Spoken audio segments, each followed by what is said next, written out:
So Billy, 4-1 win against your former side, Liversedge today.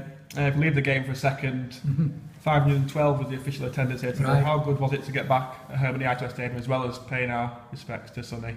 You know, I've gone on record and I've said to a few people now that it's such an inspirational young lady and a big part of this football club. Great to see her mum down here today, and really strong in character to be able to come out and do what she's done today. But I think that just sums up not only Sonny's character but Anna's character as well. To be here at the football club just shows how much this football club was such an important part of their lives.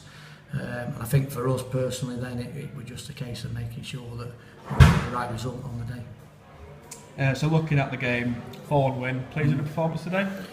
Well, yeah, I think you've got to be, aren't you? It wasn't a spectacle, was it? We took a while to get going, we struggled at times. I thought Liversedge put us under real pressure at times. I thought, you know, they're very, very good young side, and they've certainly got a number of threats in and around, certainly in the wide areas and going forward. And early on, they looked a decent team, and you wouldn't have thought that they were sat bottom of the league. So it's an old club of mine. I've spent 3 really good years there. Really enjoyed my time there. You know, I just hope now that.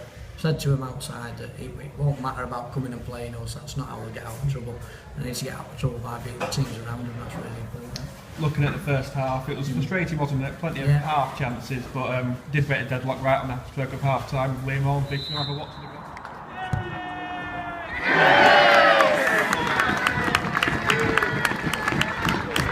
Yeah, no, yeah. I mean, it's a phenomenal free kick.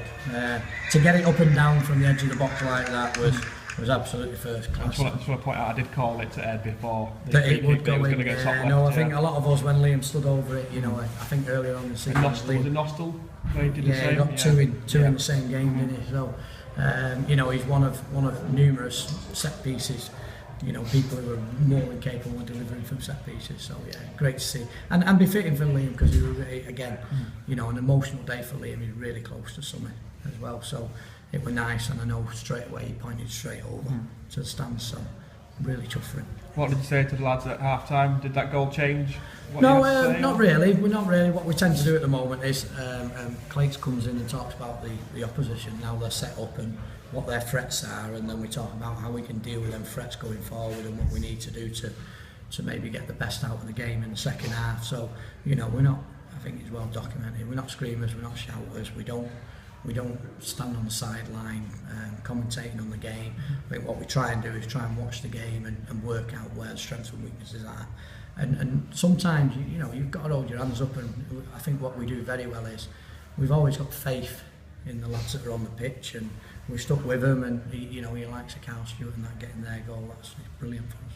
And moving into the second half, credit to Liversedge, they dug in and they did equalise through a free kick of their own. It was a good hit, wasn't it? Yeah, it was a brilliant free kick, right from the sort of corner of the box. Struck it well, and that, and probably just reward for their pressure at that time. We did regain the lead in the 67th minute.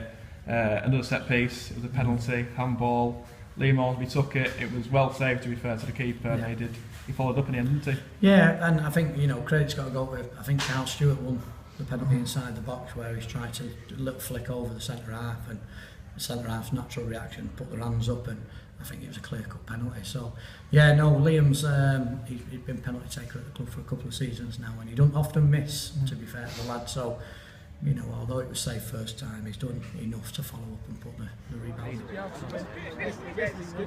Finish it, Carl!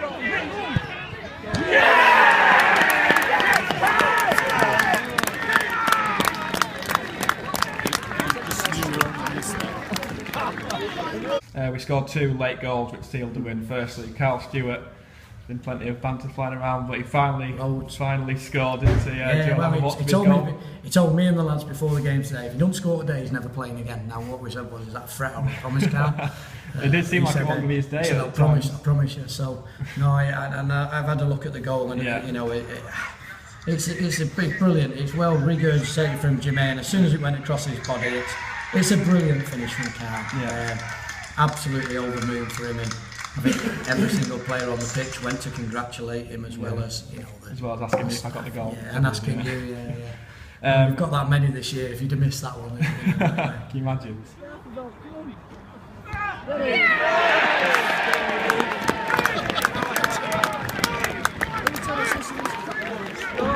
And secondly, Jimmy Beadle with the header from Connor Seller's corner. Yeah. If you want to have a watch of that goal as well. Yeah, well, Jimmy disappointed really that he's not got a few more, and to be fair to him at half time, it's a brilliant header right on the back post, a brilliant delivery as well, to be fair, from Connor. Yeah. You know, and it's a great leap. You know, he's very underestimated in the air, Jimmy Beadle. Very, very good in the air. He won lots of headers today. Loads of headers, and he probably had 2 or 3 headers. He come in at half, he was disappointed with a couple in the first half, but he did say at half time, going back out, you know, keep putting it on the button, and I promise you I'll get you one. So it's interesting because we talked about obviously making the change, Jimmy for Nick Black, to give Nick Black a bit of a run, and just leading up to the corner we almost did it, and then it ran out for the corner and we said just leave it for the corner. So yeah, no, brilliant for Jimmy. After today's result, we have moved level on top with Works up on top of the league.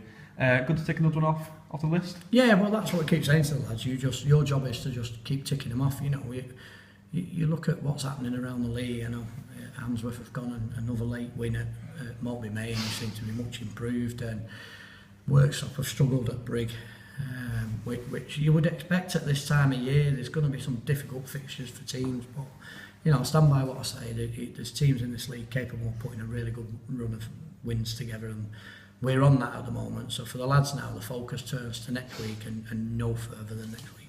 Yeah, moving on to next Saturday, we have a long trip to Rainworth, which won't be easy there, will it? No, and to be fair, I were at Liversedge the year Rainworth went up as well. Really Funk took them up, so and they were a really good side, and it's a difficult place to go, and nice setup. So fingers crossed we'll go down there and we'll give a good account of ourselves.